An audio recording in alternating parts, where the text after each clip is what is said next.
You know, the old saying, oils ain't oils, could never be truer than when referring to lubricant used in oil-injected rotary screw compressors. These lubricants must be able to handle arduous, hot and dusty conditions over extremely long service hours. Hi, I'm Tim Webster.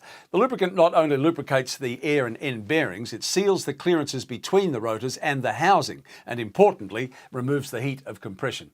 Using an incorrect lubricant or mixing different types of lubricants can have catastrophic consequences.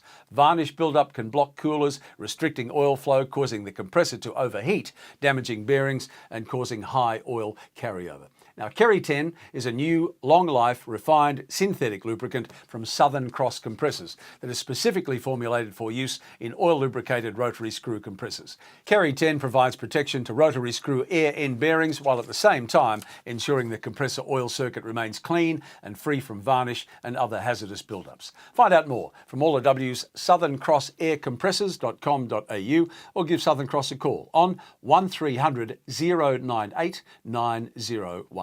And thanks for watching.